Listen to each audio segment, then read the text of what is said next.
This module is mostly about organizing your speech. Now, keep in mind you could stand up in front of an audience and just, deliver, piecemeal all the way through it and just not really know how to get from one step to another.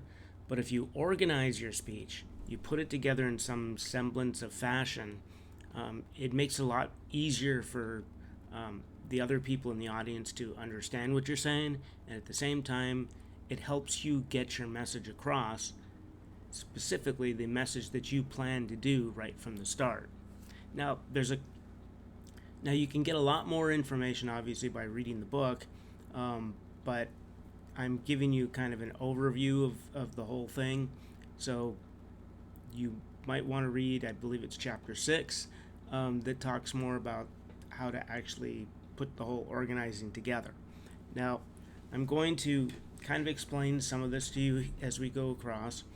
Um, First off, is how you group your subjects within your particular speech are really important to you, or are really important to the success of your speech itself.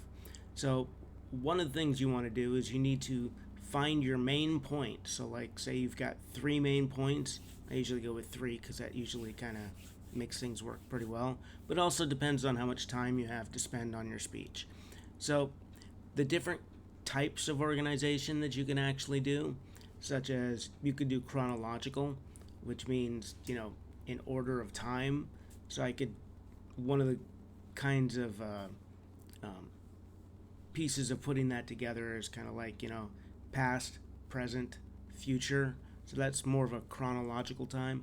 Or I could talk about, three periods of time where I consider them to be most significant to whatever the subject of the speech is.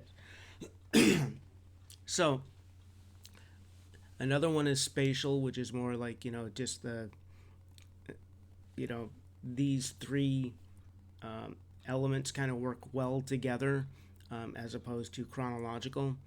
You could also do it by topical. So, say I'm going to tell you about the the best cars that you could buy in, 2030. Say we're there. Um, Basically, I could choose, the Ford Mustang, the Mercedes Benz.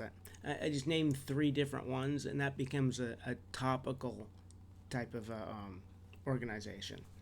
One of the other types of or two other types of organization have more to do with persuasive speaking, and we will be talking about those later because we will be doing persuasive speeches as well. So, like, one is called cause and effect. So, this is the cause of something that actually happens, and therefore, because um, we've got the elements of the cause, it now leads to this specific effect. Um, then another type of persuasive model that we tend to use is problem solution or problem cause solution. I tend to go for the latter, as I kind of like the idea of presenting a problem, and then turning around and saying, well, this is what caused that problem, and now let me tell you what will solve this particular problem.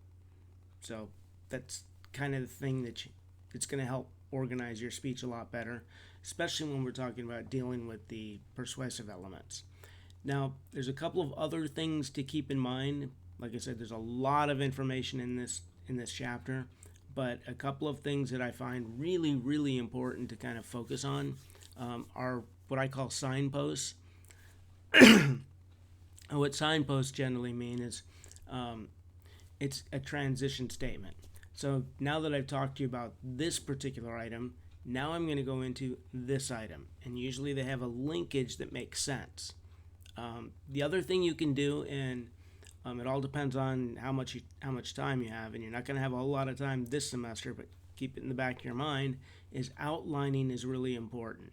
Now, outlining is that kind of thing you get taught in an English class, generally in English class, sometimes in a history class. But the idea is you create your outline for your speech, and then if you're doing a speech type of context, you put those elements onto note cards, and then you have those note cards with you when you're actually speaking. Again, I have to emphasize over and over again, Having something on note cards or having something in front of you doesn't mean reading your entire speech, because that will hurt you in the long run. So avoid doing that going forward.